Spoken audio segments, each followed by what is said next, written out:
Hello नमस्ते, मैं हूं Manisha. Welcome to R S only. और आज बात करेंगे कि एग्जाम कैसा होगा, इजी होगा या डिफिकल्ट होगा। मैम आपको कैसे पता? मैं बताती हूँ मुझे कैसे पता। मुझे पता है आप कैसी पढ़ाई कर रहे हो, मुझे पता है आप पढ़ाई में क्या गलती कर रहे हो, क्या चीज़ रिपीट कर रहे हो और क्या बहुत ब्रिलियंटली कर रहे हो। ठीक है, तो जिनको नहीं पता है वो सुन लो, जिनको पता है वो कंफर्म कर लो। ठीक है, बट बिफोर दैट हम टॉपिक स्टार्ट करें उससे पहले I want to inform you कि अगर आप इस एग्जाम की तैयारी कर रहे हो और आपको कुछ टाइम हो चुका है सिलेबस कंप्लीट करते हुए, तो आपको मॉक टेस्ट देने चाहिए। और मॉक टेस्ट दोगे तो पता चलेगा कि आपने किस तरह से सिलेबस कवर किया है, आप एग्जाम में जो आने वाले क्वेश्चंस हैं उनको हैंडल कर भी सकते हो या नहीं, जो आपकी तैयारी है उसका लेवल क्या है, स्टैंडर्ड क्या है, क्या वो आरपीएससी के स्टैंडर्ड्स के अकॉर्डिंग है, क्या आप बहुत अच्छा कर रहे हो। इन सब चीज़ों की जानकारी मिल जाएगी। पासेस अवेलेबल हैं, बहुत सारे टेस्ट अवेलेबल हैं, सब्जेक्ट वाइज टेस्ट भी हैं और मिक्स टेस्ट भी हैं। So do consider taking them. ठीक है, इसके अलावा अगर कोई क्वेश्चन होता है तो डिस्क्रिप्शन बॉक्स के अंदर आपको एक गूगल फॉर्म मिलेगा, उसको फिल करो, सबमिट करो and get your queries answered. नहीं करना है इतना, कोई बात नहीं, मेरे पास में एक फोन नंबर भी है। ठीक है, डिस्क्रिप्शन बॉक्स में एक फोन नंबर दिख रहा है, उस फोन नंबर पर क्लिक करो, कॉल करो और अपने सारे क्वेरीज को आंसर करो। ठीक है, चलो स्टार्ट करते हैं कि एग्जाम होगा कैसा। बहुत सिंपल सी चीज होती है, कोई भी एग्जाम डिफिकल्ट या इजी कैसे हो जाता है, क्यों? एग्जाम सेंटर से स्टूडेंट्स जब बाहर निकलते हैं और उनसे क्वेश्चन पूछे जाते हैं कि कैसा हुआ एग्जाम, कैसा था, how do you feel about it, तो बहुत से स्टूडेंट्स बोलते हैं डिफिकल्ट था, बहुत से स्टूडेंट्स बोलते हैं इजी था, कुछ ऐसे बोलते हैं कि एग्जाम तो ठीक ही था, कुछ क्वेश्चंस अच्छे थे, कुछ क्वेश्चंस नहीं हो पाए, कुछ ऐसे बोलेंगे कि इस बार तो भाई ज्योग्राफी बहुत डिफिकल्ट आई थी, हिस्ट्री का तो आता पता नहीं कहाँ से क्वेश्चंस पूछ के दे दिए, कुछ ऐसे बोलेंगे मैंने इससे इजी साइंस एंड टेक्नोलॉजी के क्वेश्चंस कभी नहीं देखे। तो ये इतने मिक्स्ड, इतने वेराइड आंसर्स क्यों आते हैं? बहुत सिंपल सी चीज है, इतना मिक्स्ड और इतना वेराइड रिस्पॉन्स आता है आपके प्रिपरेशन के बेसिस पे। सबको पता है सिलेबस क्या है, सबको पता है कौन से सब्जेक्ट के लिए कौन सी बुक पढ़नी है, सबको पता है कि शॉर्ट नोट्स बनाने हैं, सबको पता है कि ये सब कर लिया। ठीक है, मॉक टेस्ट दे दिए, ओके, एनालिसिस कर लिया, फिर भी सबके आंसर्स अलग अलग क्यों आते हैं? आपकी पढ़ाई की जो प्रायोरिटीज हैं वो गलत हैं, अगर आपको एग्जाम डिफिकल्ट लगता है तो। सिंपल सी चीज देखते हैं, पिछले कुछ सालों के जो एग्जाम हैं, कुछ ईयर्स के एग्जाम्स का अगर मैं रिजल्ट देखूं तो ट्रेंड बताता है कि कट ऑफ बहुत डाउन जा रही है। 800 मार्क्स का मेंस होता है, ठीक है, और 100 मार्क्स का आपका इंटरव्यू होता है, और आपकी कट ऑफ कितनी जा रही है? आप 200 टच कर रहे हो 800 में से, यानी कि आपके 4 पेपर्स में से आपने एक पेपर भी अगर फुल मार्क्स अटेम्प्ट कर लिए तो आपने एग्जाम निकाल लिया, राइट? गिव और take a few marks above that. ये कैसे हो रहा है? इतने कम मार्क्स क्यों आ रहे हैं?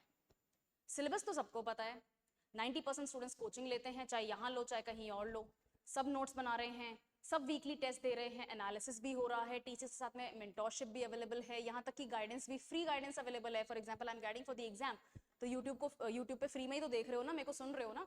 मैंने टेंसेस की क्लास ली थी, इंग्लिश की मैंने ट्रांसलेशन की क्लास ली थी, it's freely available over here, right? तो फिर भी आप तो टेंसेस गलत कर रहे हो, ट्रांसलेशंस के आंसर्स गलत कर देते हो, राइट? मैंने ईडियम्स की क्लासेस ली थी, इट्स एवरीथिंग इज अवेलेबल, मैंने 300 ईडियम्स क्लास में शेयर करे हैं, अवेलेबल है यूट्यूब पे, देखो मेरी प्लेलिस्ट में, जनरल इंग्लिश की प्लेलिस्ट में। फिर क्यों नहीं आ रहे ईडियम्स? प्रैक्टिस भी कर लेते हैं मैम, हम तो लिखते भी हैं फिर भी नहीं आ रहा है, क्योंकि आपकी प्रायोरिटी गलत है। स्ट्रैटेजी सबकी लगभग एक जैसी सी होती है, प्रीवियस ईयर क्वेश्चंस देखेंगे, उसके बाद में हमें पता चल जाएगा कि कौन सा टॉपिक कितना इंपॉर्टेंट है, उसको कहाँ से सोर्स करना है, कहाँ से पढ़ना है, उसमें कितनी डेप्थ तक उसकी जानकारी होनी चाहिए, नोट्स ऐसे होने चाहिए। For example art and culture की अगर बात करें तो मुझे लगता है ऑलमोस्ट सभी स्टूडेंट्स के पास में ये राजस्थान का बेसिक आर्ट एंड कल्चर के नोट्स अवेलेबल हैं। अगर इंडिया के आर्ट एंड कल्चर की बात करें तो सबके घर पे नितिन सिंघानिया बुक आपको मिल जाएगी। फिर गड़बड़ कहाँ हो रही है? गड़बड़ हो रही है टॉपिक के प्रायोरिटाइजेशन में। ठीक है, सब students, everyone is not the same, ठीक है ना, सब स्टूडेंट्स हर सब्जेक्ट में बराबर के लेवल पे नहीं होते, ये ह्यूमन रियलिटी है, और इस रियलिटी से जितनी जल्दी फेमिलियर हो जाओगे दुख उतना ही कम होगा। मैं मैथ्स में अच्छी नहीं हूँ, मुझे पता है कि मेरी मैथ्स वीक है, लेकिन मैं फिर भी मैथ्स में स्कोर कर पाती हूँ, डिसेंट स्कोर कर पाती हूँ। और आरपीएससी प्री की अगर मैं बात करूँ, आरएस एग्जाम के प्री की बात करूँ, तो जो 20 क्वेश्चंस रीजनिंग के, मैथ्स और रीजनिंग के आते हैं, मैं उनमें बहुत ब्रिलियंट स्कोर कर पाती हूँ। The sole reason for doing that is मैं प्रैक्टिस कर रही हूँ। मुझे पता है सिलेंडर में से अगर मैं सेम हाइट पे कोन हटा दूंगी तो जो बचा हुआ वॉल्यूम होगा वो कितना होगा, मुझे फॉर्मूला पता है, मैं उसको कैलकुलेट करके आंसर निकाल सकते हूँ, राइट? मुझे पता है कि अगर मैं XYZ ट्रेन में बैठी हूँ उसकी इतनी स्पीड है, और एक दूसरी ट्रेन सेम डायरेक्शन में जाती हुई इतनी स्पीड से है, तो कितनी देर में ये लेंथ ऑफ ट्रेन्स एक दूसरे को कवर करेंगी, क्रॉस करेंगी। 10th स्टैंडर्ड की मैथमेटिक्स है, मुझे ये सॉल्व करना आता है क्योंकि मैंने इसकी प्रैक्टिस करी है।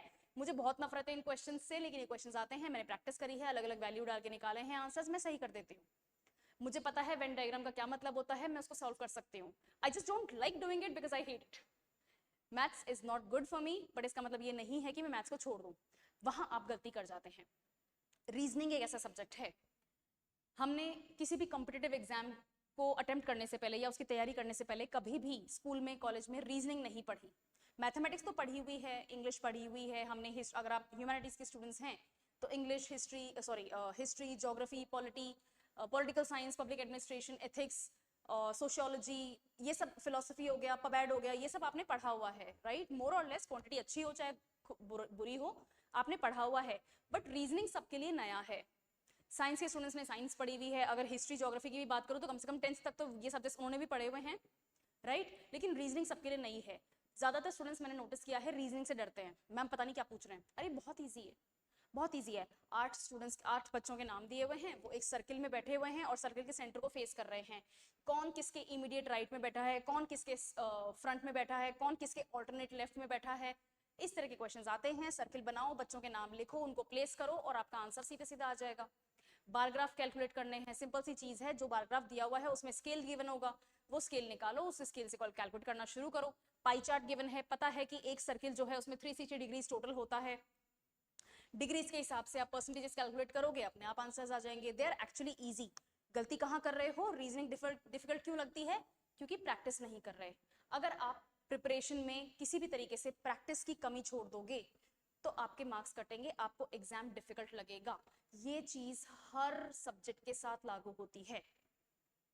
प्रैक्टिस का मतलब यही नहीं होता है कि पेन पेपर भर देना, पेन उठाया बस लिखना शुरू किया और पेपर भरते गए, ये प्रैक्टिस है। ये प्रैक्टिस नहीं होती है, राइट। प्रैक्टिस होती है जो आपने पढ़ा है, क्या आप उसको एफिशिएंटली, इफेक्टिवली आंसर कॉपी में उतार पा रहे हो या नहीं। This is what practice means. और प्रैक्टिस हर सब्जेक्ट को जरूरी होती है, इवन करंट अफेयर्स को भी आपके प्रैक्टिस के टाइम की जरूरत है।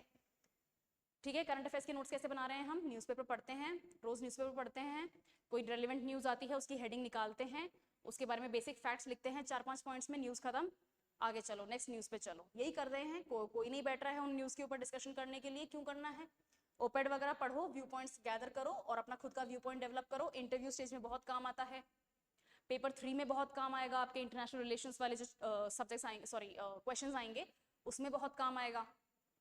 तो हर सब्जेक्ट आपकी प्रिपरेशन तो मांगता ही मांगता है, वो आपसे प्रैक्टिस भी मांगता है, और ये हम नहीं कर रहे। प्रिपरेशन कर ली, हमारे पास में सब्जेक्ट्स हैं, हमारे पास में बुक्स अवेलेबल है, हमने नोट्स बना लिए, नोट्स के बाद में हमने उनको मॉक टेस्ट में भी देख लिया, एनालिसिस भी कर लिया, लेकिन फिर भी कमी रह जाती है क्योंकि हम इसके ऊपर इतना फोकस्ड है ही नहीं। मल्टीपल टाइम्स जो सब्जेक्ट है, मान लो ठीक है मेरी हिस्ट्री वीक है, मैम आपका तो सब कुछ ही वीक है, मेरी हिस्ट्री वीक है, मेरी आर्ट एंड कल्चर वीक है, मेरी साइंस वीक है, मेरी मैथ्स वीक है, तुम्हारा मन करे ना मेरा वो वीक है, ठीक है। मेरी हिस्ट्री वीक है, मैं हिस्ट्री को स्किप करती हूँ, मैं हिस्ट्री नहीं होती है, वो ईयर्स याद नहीं होते हैं, किंग्स के नेम्स याद नहीं होते हैं, कौन से किंग ने कौन सा मेरे को स्ट्रक्चर, आर्किटेक्चरल स्ट्रक्चर बना के दे दिया वो मुझे याद नहीं हो रहा है, इतने बैटल हुए थे, कौन सा किंगडम कब लूज कर जाता है, कौन सा किंग था उस वक्त, इतनी सारी एपिसोड्स हुए हैं हिस्ट्री में, मैम जस्ट कंफ्यूजन हो जाता है, नहीं याद होता। कोई बात नहीं, नोट्स बना लिए, पढ़ाई कर ली, राइट, नोट्स बना लिए, राइट, शॉर्ट नोट्स भी आपके पास हैं, राइट, मॉक टेस्ट दे रहे हो, राइट, एनालिसिस कर रहे हो, नोटिस करो कि क्या क्या चीजें बार बार गलत हो रही हैं। जो चीजें बार बार, जो टॉपिक्स बार बार गलत हो रहे हैं उनको फिर से पढ़ो, 3 बार पढ़ो, 4 बार पढ़ो, 5 बार पढ़ो, वो भर जाएगा आपके दिमाग में, वो ठहर जाएगा। हो सकता है कि उसमें फिर भी आपको कॉन्फिडेंस ना आए, बट एटलीस्ट अपनी तरफ से तैयारी तो पूरी करोगे, राइट। इसी को प्रैक्टिस बोलते हैं। मैथमेटिक्स, रीजनिंग की प्रैक्टिस थोड़ा पेपर में पेन को घिस के होती है, और बाकी सब्जेक्ट्स की प्रैक्टिस रिपीटेड रिविजन से होती है। बार बार रिवाइज करो और नोट्स बनाओ, खूब बनाओ, कोई कमी नहीं है कागज की, गलत ही बात है वैसे तो, पर कोई कमी नहीं है। प्लीज प्रैक्टिस करो। आपकी प्रिपरेशन का बहुत बड़ा फाउंडेशन इस चीज से पे डिपेंड करता है कि आपने कितनी बार उस चीज को पढ़ा है। The more number of times you read one topic is, there is a high chance कि वो आपको याद हो जाएगा, there is a high chance that you will be able to retain that information in your mind and will be able to regurgitate in on the paper। जब exam होगा तो उस retained information को आप उगल पाओगे पेपर पे, वरना नहीं याद होगा, ठीक है। कुछ जैसे हमेशा से आपने सुना होगा कि भाई एग्जाम पास में आ रहे हैं, कॉलेज के स्कूल के एग्जाम्स हैं, पास में आ रहे हैं, कोई नया टॉपिक थोड़ी ना पढ़ोगे, जो पढ़ लिया है उसको ही रिवाइज करो। क्यों? क्योंकि जो आप ऑलरेडी पढ़ चुके हो, जो आपके माइंड में ऑलरेडी है, आपको उसको और ज्यादा स्ट्रेंथ प्रोवाइड करनी है कि वो आपको याद रहे। वो याद रहेगा तो ही आप एग्जाम वाले दिन उस इंफॉर्मेशन को रिटेन कर पाओगे, यूज कर पाओगे, पेपर पे निकाल के दिखा सकते हो कि भैया मैंने याद करा था। नई इंफॉर्मेशन पकड़ोगे, प्रिपरेशन तो कर रहे हो क्योंकि नई इंफॉर्मेशन उठा रहे हो, प्रिपरेशन कर रहे हो, लेकिन उसकी प्रैक्टिस नहीं कर पा रहे हो। जब प्रैक्टिस नहीं होगी तो फिर एग्जाम डिफिकल्ट हो जाएगा। प्रैक्टिस होगी चाहे कुछ ही टॉपिक्स हों, वो तो कभी गलत नहीं हो पाएंगे फिर, लेकिन अभी टाइम है तो सिर्फ कुछ ही टॉपिक्स क्यों, बहुत सारे टॉपिक्स पढ़ो। अपना सोर्स मटेरियल तैयार रखो, सोर्स मटेरियल के बेसिस पे आप अपने नोट्स बनाओ। क्लासेस अटेंड करते हो तो क्लासेस में भी नोट्स बनते होंगे, उनके भी शॉर्ट नोट्स बनाओ। और काम क्या है, पढ़ाई करनी है ना। दोस्त यही मिल जाएंगे, ये यहीं रह जाते हैं, हमारे दोस्त हमें यहीं मिल गए, ठीक है, दोस्त यहीं मिल जाते हैं, नए दोस्त बन जाते हैं। लाइफ इज लॉन्ग, लाइक ठीक है, बहुत लंबी होती है जिंदगी, बहुत लंबी होती है। ये दोस्त यहीं मिल जाएंगे, ये रिश्तेदार भी यहीं मिल जाएंगे, वो नया कैफे जो खुला है जिसमें जाके आप एक बार वो फ्राइज ट्राई करना चाहते हो, वो वहीं मिल जाएगा। It's not going anywhere, but this time will go away. और आप इस टाइम को अगर लूज कर जाओगे तो ये बहुत बड़ा नुकसान हो जाएगा। प्रिपरेशन कर रहे हैं, सब कर रहे हैं, प्रैक्टिस सब नहीं कर रहे हैं, प्रैक्टिस करो, ठीक है। और प्रैक्टिस करने का बेस्ट तरीका होता है टेस्ट देना। बार बार टेस्ट दोगे, बार बार एनालिसिस करोगे तो आपको ऑब्वियसली पता चल जाएगा कि कहाँ गलती कर रहे हो। जहाँ गलती कर रहे हो उसको रेक्टिफाई करने का भी आपके पास टाइम अवेलेबल है अभी। खूब टेस्ट दो, खूब मॉक टेस्ट लिखोगे, खूब एनालिसिस करोगे, रिवीजन अपने आप होगा, रिवीजन होगा तो प्रैक्टिस बढ़ेगी, प्रैक्टिस बढ़ेगी तो एग्जाम इतना डिफिकल्ट महसूस नहीं होगा। एग्जाम अगर डिफिकल्ट महसूस होगा तो डिमोटिवेट हो जाओगे एग्जाम लिखते टाइम, और अगर एग्जाम लिखते टाइम अगर नेगेटिव थॉट्स आ गए तो आपने वो एग्जाम खराब कर दिया। तो अभी टाइम है, अभी क्यों नहीं कर रहे, ठीक है। चलो किसी और सेशन में मिलते हैं किसी और क्वेरी के साथ में, और तब तक के लिए all the very best for your preparation. और प्रिपरेशन कर रहे हो तो प्लीज मॉक टेस्ट जरूर दो, ठीक है, दो, ओके। चलो, thank you so much for attending the session and I will see you in some other session. Thank you.